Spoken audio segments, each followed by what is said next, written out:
Alright, this is my version of breakfast pizza. What makes this different from other kinds of pizza is instead of using a pizza dough or some other kind of dough where you start off with flour and water and yeast and things like that, we're going to be using biscuits. So these are just some, HEB brand biscuits, but use your favorite biscuits. On the tail end right now of finishing the bacon, I've got a total of 8 slices after these two are out, so I think these are pretty much good to go. Maybe just flip them one last time. Finish up the, yeah. You don't want to cook them too much because they're going to continue to cook later on. We'll get to that. Essentially, what we've got in front of us here, and obviously it's completely up to you on what ingredients you use and don't use, but what I'm doing is I've got 8 slices of bacon total, so 6 there, 2 about to come out of the pan, 1 large russet potato. These are some poblano peppers that I grew in the garden last year, and I just had them in the freezer, so I cut those up. I'm going to add them in for a little bit more heat. Half a dozen eggs. We touched on the biscuits already. I've got some refried beans and a couple different kinds of salsa. This is really good stuff. This guacamole salsa.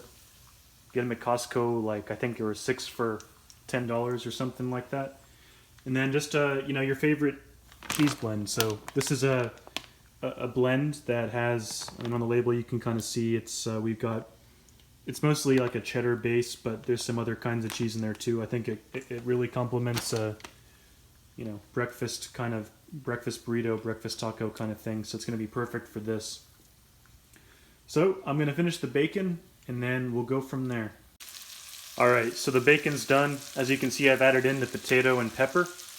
I left all the bacon grease in the pan, just gonna let us kind of fry these potatoes up, kind of like home fries almost. I'm just gonna add a little bit of salt, a little bit of pepper, a little bit of garlic powder.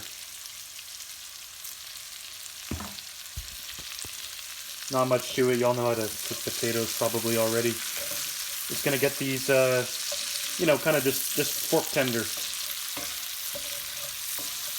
And once that's done, I'm going to drain the grease and get ready to cook the eggs. So I didn't film it, but I went ahead and scrambled the eggs there. Next step, I just got a little bit of butter in the bottom of the cast iron pan after getting all the bacon grease out. And I've opened up the biscuits. At this point, it's just going to be a simple matter of lining the bottom of the pan here with the biscuits. So, not much to it. Just going to kind of just make a base for it. Alright, so I ended up using just one of those 2 things of biscuits here. I stretched them out a little bit and just pinched together the seams like that. Get something that kind of looks like this. Now what we're going to want to do is, as soon as we start putting toppings on this, what's going to happen is the toppings are going to get nice and crispy on top, but the biscuits are going to kind of be doughy at the bottom. So what I'm going to do is put it in the oven.